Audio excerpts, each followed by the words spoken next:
በጎጃምና በወሎ የአገዛዙ ጦር ክፉኛ ምት አስተናግዷል። ከባድ ውጊያ ባልተለየው ዲማ ቀጠና አዳዲስ ወታደራዊ ድሎች ተመዝግበዋል። የብልጽግና ከፍተኛ አዛዡ ፋኖን ተቀላቅለዋል። ቀዳሚ መረጃዎቻችን ናቸው። የብልጽግና ህወሓትና ጽምዶ ጉዳይ ውስብስብ እየሆነ መጥቷል። ህወሓት ድርድር ላይ ነው ሲባል ጽምዶ ስለ ህወሓት ምን እያሰበ ነው የሚሉ መረጃዎች ትኩረትን ስበዋል። በጉዳዩ ላይ ዝርዝር መረጃ ይዘናል። የቀድሞውን ባለስልጣን ለማሸማቀቅ የተጀመሩ ዘመቻዎች እየከሰሙ ናቸው። ገዱ ቀጥታ ምላሽ ሰጥተዋል። አቶ ገዱ ምን አሉ የሚለውን ዝርዝር እናስደምጣቸዋለን። የወጣቶች ወታደራዊ አፈና ተጠናክሮ ሲቀጥል ራሳቸውን ከአፈና ለማትረፍ የሞከሩ ህጻናት በአገዛዙ በጭካኔ ተገድለዋል። በቆይታችን ትሰሙታላችሁ። አባትና ልጅን የምትፈልገው ኢራን መሪዎቿ አደን ወጥቶባቸዋል። እየከረረ የመጣው የመካከለኛው ክፍል ውጥረት በኢራንና በአሜሪካ መካከል አዳዲስ ዛቻዎችን አሰምቷል። ሰላም ጤና ይስጥልን ውድ የብላክ ላይን ሚዲያ ቤተሰቦቻችን፣ እናንተን ይመጥናሉ ብለን ያሰብናቸውን የተመረጡ ዕለታዊ የግንባርና ወቅታዊ መረጃዎችን ወደ እናንተ ይዘን ቀርበናል። ቻናሉን ሰብስክራይብ በማድረግ ቤተሰብ እንድትሆኑ ጋበዝን። ወደ መረጃዎቹ እናመራለን። በጎጃምና በወሎ የአገዛዙ ሰራዊት ከፍተኛ ኪሳራን አስተናገደ። የፋኖ ኃይሎች በዲማ አዲስ ድል ማስመዝገባቸው ተገለጸ። በጎጃም ቢቸና፣ ለምጨንና በታሪካዊው ዲማ ጊዮርጊስ ገዳም አካባቢ የተደረገውን ውጊያ ጨምሮ በደቡብ ወሎ ዞን የተከሰቱ አዳዲስ ህዝባዊና ወታደራዊ እንቅስቃሴዎች ተደርገዋል። የአባ ኮስተር ደጃዝማች በላይ ዘለቀን የትግል አሻራና የጀግንነት ውርስ የያዙም የፋኖ ኃይሎች በአገዛዙ ሰራዊት ላይ ከፍተኛ ወታደራዊ ኪሳራ ማድረሳቸው ተገልጿል። በጎጃም ታሪካዊው ታላቁ ዲማ ጊዮርጊስ ገዳምን ለማውደምና ለመዝረፍ በጀነራል ሶፊያ በክሪብ ቀጥተኛ ትዕዛዝ የተከፈተው ወረራ በከፍተኛ ኪሳራ መጠናቀቁ ተገልጿል። የጀነራሉን ትዕዛዝ በመቀበል ወደ ዲማ ከተማ ያቀናው በኮሎኔል ጸጋዬ የሚመራው የ64ኛ ክፍለ ጦር አባል በታቀደው ልክ ስኬታማ ሳይሆን ቀርቶ ሰራዊቱ በጽኑ መመታቱ ተረጋግጧል። መቀመጫቸውን በዲማ ጊዮርጊስ ያደረጉት የደጃዝማች በላይ ዘለቀ ልጆችና የፋኖ ታጋዮች ከአባታቸው የወረሱትን የትግል ስልት በመጠቀም ከተማዋንና ቅዱስ ስፍራውን ከወራሪ ኃይል ተከላክለዋል። በውጊያው ወቅት የዲማ ከተማ የውስጥ ለውስጥ መንገድ በጠላት አስከሬን መሸፈኑ የተገለጸ ሲሆን አገዛዙ ከተለያዩ የጎጃም አካባቢዎች ከተሰበሰቡ ከ3 በላይ ክፍለ ጦሮች ሜካናይዝድ ጦር፣ መድፍ፣ ቢኤም፣ ዙ 23 ሞርተርና ከ9 በላይ ዲሽቃዎች ጋር ያሰማራው እግረኛ ሰራዊት ፍጹም ስብራትን አስተናግዷል። በፋኖ አርበኞች በተደረገው ውጊያ አገዛዙ ሰራዊት ያቀረበውን 8 ተከታታይ የማጥቃት ሙከራ በመመከትና በመረፍረፍ ከ18 በላይ ክላሽ አውቶማቲክ ጠመንጃዎችንና በርካታ የጦር መሳሪያዎችን ከጠላት ላይ መማረካቸውን ገልጸዋል። በሌላ በኩል በደቡብ ወሎ ዞን የአገዛዙን መዋቅር የሚያዳክም ከፍተኛ የፖለቲካና የደህንነት ስብራት አጋጥሟል። የደቡብ ወሎ ዞን የደህንነት ኃላፊ መቶ አለቃ ቢኒያም ገዢው ስርዓት በህዝቡ ላይ የሚያደርሰውን ግፍና ሴራ በመቃወም ፋኖን በይፋ መቀላቀሉ ተሰምቷል። በአፋብኃ ምኒልክ አንደኛ እዝ ሚዲያና ኮሚኒኬሽን መምሪያ እንዳስታወቀው መቶ አለቃ ቢኒያም ነሐሴ 19 ቀን 2018 ዓ.ም በምኒልክ አንደኛ እዝ ስር የሚገኘውን 15ኛ ኮር 155ኛ ክፍለ ጦርን ተቀላቅሏል። የቀደመ የበደል መዋቅርን በመቃወም የህዝቡን ትግል የተቀላቀለው የቀድሞ የደህንነት ኃላፊ ከአገዛዙ ጎን በመቆም ህዝብን ከመበደል ይልቅ ከእውነትና ከፋኖ ጎን ለመሰለፍ ውሳኔ ማሳለፉን ገልጿል። በሁለቱም ክልላዊ ግንባሮች የተመዘገቡት እነዚህ ሁነቶች የአገዛዙን ሰራዊት ወታደራዊና ስነ ልቦናዊ መዋቅር አዳክመውታል የተባለ ሲሆን ህዝባዊ ኃይሉ የያዘውን የትጥቅ ትግል አጠናክሮ እንደሚቀጥልም ታውቋል።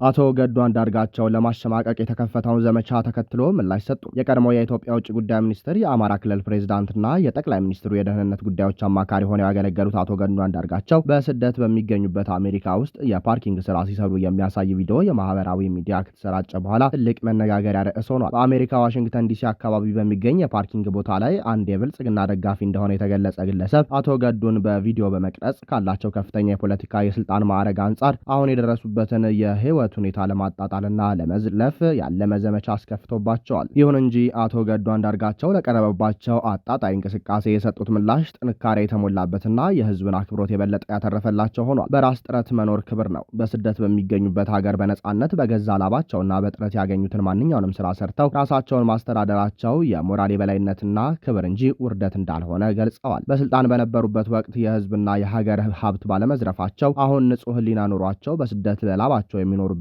እድል እንደፈጠረላቸው ተናግረዋል። የኢትዮጵያና የአማራ ህዝብ በከፍተኛ መከራ ስቃይና ተፈናቃይነት ውስጥ ባለበት በዚህ ወቅት ዋናው አጀንዳ የህዝቡን ስቃይ ማስቆምና የመታገያ መንገዶችን መደገፍ እንጂ በግል ህይወት ላይ የሚደረጉ የጥቃቅን ጥቃቶች አጀንዳ ሊሆኑ እንደማይገባም ገልጸዋል። ህዝቡ ላሳያቸው አዎንታዊና አክብሮት የተሞላበት ምላሽ ለመላው የኢትዮጵያ ህዝብ ከልብ የመነጨ ምስጋናቸውንም አቅርበዋል። ይህ አጋጣሚ በአቶ ገዱ ላይ ለማሸማቀቅ የተደረገ ቢሆንም በህዝቡ ዘንድ ግን ታማኝነታቸውንና በላባቸው የመኖር እሴታቸውን አጉልቶ ያሳየ አጋጣሚ ሆኖ ተገኝቷል። አቶ ገዱ በስልጣን ላይ በነበሩባቸው ጊዜያት ታማኝ ቆራጥና ደፋር መሪ የነበሩ ሲሆን የአብይ አህመድ አገዛዝ እየተጓዘበት ያለውን መንገድ በመቃወም ከስልጣን መውረዳቸውንና በስደት ለመኖር መገደዳቸው ይታወሳል። የአማራ ክልል በታሪኩ ብቁ ህዝባዊና ቅን አስተሳሰብ ያላቸውን መሪዎች በተደጋጋሚ ማግኘት የቻለ ቢሆንም የነበረውን የፖለቲካ ምህዳርና ውስጣዊ ሽኩቻዎችን ተሻግሮ እነዚህን መሪዎች በአግባቡ የመጠቀምና የጀመሯቸውን በጎ ስራዎች አጠናክሮ የማስቀጠል ክፍተት እንደነበረበት ገዱን ጨምሮ ሌሎችም ማሳያ ናቸው። ከእነዚህም ቅንና ትሁት መሪዎች መካከል ደግሞ ለረጅም ዓመታት ክልሉን በርዕሰ መስተዳደርነት የመሩት አቶ አያሌው ጎበዜ ተጠቃሽ ሲሆን አቶ ገዱ አንዳርጋቸውም በእውቀታቸውና በታማኝነታቸው የማይታሙ መሪ ነበሩ። አቶ አያሌው ጎበዜ በክልሉ ህዝብ ዘንድ በተለይም በትህትናቸው በታማኝነታቸውና ከሙስና የጸዳ አገልግሎት በመስጠታቸው የሚታወቁ አመራር ሲሆኑ ገዱ የእነዚህን መሪ መንገድ ደግም የተከተሉ መሆናቸው ይነገራል። በስልጣን ዘመናቸው የክልሉን የመሰረተ ልማት የትምህርትና የጤና ሽፋን ለማሳደግ ከፍተኛ ጥረት ያደረጉ ሲሆን ህዝብን በማዳመጥና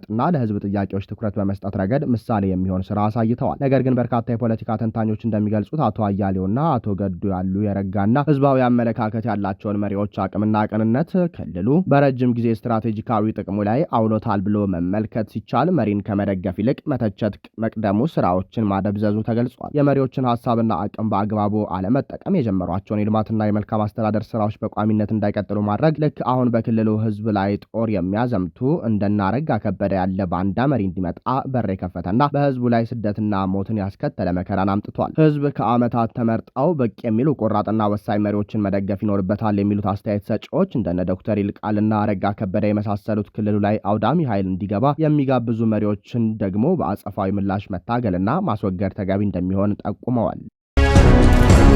በአገዛዙ የሚፈጸመው የወጣቶች አፈሳ ሲባባስ የሰብአዊ መብቶች ጥሰቱ ቀጥሏል። ወታደራዊ አፈና የተፈጸመባቸው ወጣቶች ህይወታቸው አልፏል። በኢትዮጵያ እየተባባሰ የመጣው ሀገራዊ ግጭትና ውጥረት በአሁኑ ወቅት ወደ ከፋ የሰብአዊ መብቶች ጥሰትና የወጣቶች እገታ መሸጋገሩን የቅርብ ጊዜ መረጃዎች ያመላክታሉ። በተለያዩ የሀገሪቱ ክፍሎች የሚካሄደው አስገዳጅ ወጣቶች አፈሳ ወይም ግዳጅ ምልመላና ከዚሁ ጋር ተያይዞ የሚፈጸመው ግድያ የማህበረሰቡን ስጋትና ብሶት በእጥፍ ጨምሮታል። ከተለያዩ የሀገሪቱ አካባቢዎች የተያዙ በርካታ ወጣቶች በከፍተኛ ቁጥር ወደ ተለያዩ የጦር ማሰልጠኛ ጣቢያዎች መጫናቸው ተረጋግጧል። በተለይም በአማራ ክልል በጎጃም መስመር የታየው የተሽከርካሪዎች እንቅስቃሴ የጉዳዩን አሳሳቢነት አሳይቷል። ከምዕራብ ወደ ምስራቅ ጎጃም መስመር በርካታ የታታ ባስና አይሱዙ ቅጥቅጥ ህዝብ ጫኝ ተሽከርካሪዎች ወጣቶችን አፍሰው ሲያጓጉዙ ተስተውለዋል። ከምስራቅ ወደ ምዕራብ ጎጃም መስመር 10 የታታና አይሱዙ ቅጥቅጥ ተሽከርካሪዎች በተመሳሳይ መልኩ ወጣቶችን አጓጉዘዋል። ይህ ሰፊ የሰዎች እንቅስቃሴ የሚያሳየው ግጭቱ በአማራ ክልል ብቻ ሳይወሰን ከሀገሪቱ ልዩ ልዩ አካባቢዎች ወጣቶችን በግዳጅ ወደ ጦር ግንባር የማስገባት እርምጃ እየሰፋ መሄዱን ነው። የአፈሳው እንቅስቃሴ በተጠናከረበት በዚህ ወቅት በደብረ ብርሃን ከተማ የተከሰተው አሳዛኝ ድርጊት የማህበረሰቡን ቁጣ ቀስቅሷል። ወጣት ዮሐንስ ቻለው የተባለ ታዳጊ ለማላምንበት ትግል አልሰለፍም በማለት ከግዳጅ አፈሳው ራሱን ለማዳን ባደረገው ጥረት ነሐሴ 18 ቀን 2018 ዓ.ም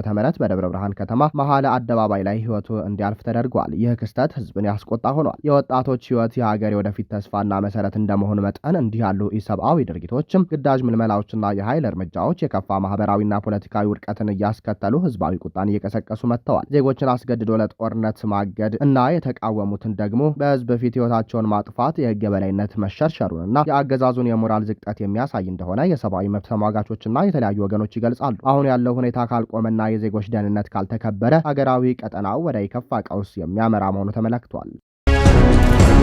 በህወሓትና በአገዛዙ መካከል ያለው የፖለቲካና የወታደራዊ ውጥረት እንደገና አብጦ ወደ ከፋ ደረጃ መድረሱ በግልጽ እየታየ ባለበት በዚህ ጊዜ የድርድር መረጃዎች ተበራክተዋል። የአፍሪካ ህብረት ከፍተኛ ተወካይና የቀድሞ የናይጄሪያ ፕሬዝዳንት ኦሉሴጉን ኦባሳንጆ ወደ መቀለ አድርገውት የነበረው ድንገተኛ ጉብኝት ሁኔታው ምን ያህል አጣዳፊና አደገኛ ደረጃ ላይ መድረሱን የሚያሳይ ማረጋገጫ ሆኗል። በዚህ ስብሰባ ወቅት የህወሓት ሊቀመንበር ዶክተር ደብረጽዮን ገብረ ሚካኤል የፕሪቶሪያው ስምምነት በትክክል እየታየ እንዳልሆነና የከፋ ውጥረት መፈጠሩን ለኦባሳንጆ ገልጸዋል። ከአገዛዙ ጋር ድርድር ለመጀመርም የኢኮኖሚ ገዳዎች እንዲነሱ፣ ወታደራዊ ከበባው እንዲቆሙም፣ የተፈናቃዮች መመለስና የህወሓት ህጋዊ ማንነት እንዲጠበቅ የሚሉ ቅድመ ሁኔታዎችን አቅርበዋል። በሌላ በኩል የብልጽግናው አገዛዝ የጊዜያዊ አስተዳደሩ ፕሬዝዳንት ጀነራል ታደሰ ወረደ ወደ ስልጣናቸው እንዲመለሱ፣ ህወሓት ከሌሎች ኃይሎች ጋር የተመሰረተውን ጽምዶ የተሰኘ ህብረት እንዲበትን እና ታጣቂዎቹን ሙሉ በሙሉ ትጥቅ እንዲያስፈታ የሚሉ ጥብቅ ቅድመ ሁኔታዎችን አስቀምጧል። በሁለቱም ገዢዎች በኩል የሰላም ጥረቶችና የድርድር ንግግሮች እየተደረጉ እንደሆነ ቢነገርም ህወሓትን አምኖ ለመቀበልና በስምምነቶቹ ላይ ሙሉ እምነት ለመጣል ግን እጅግ ከባድ የሚያደርጉ በርካታ ምክንያቶች መኖራቸው ተጠቁመዋል። ህወሓት በታሪኩ በርካታ የሰላምና የፖለቲካ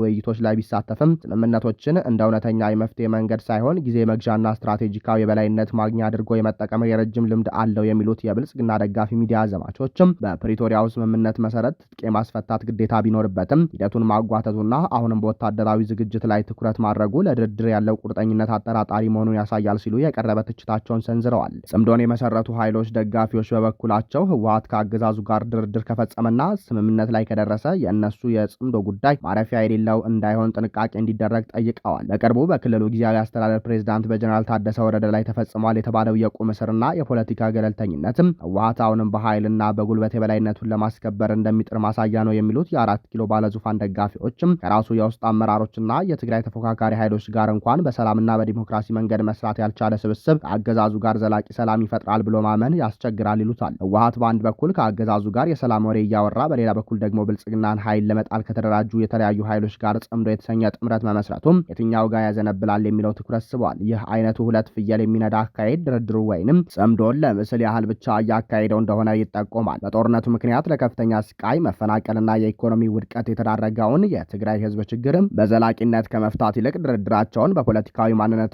በስልጣን ኮታ ላይ ብቻ ማተኮራቸው የድርድሩ ዋና ዓላማ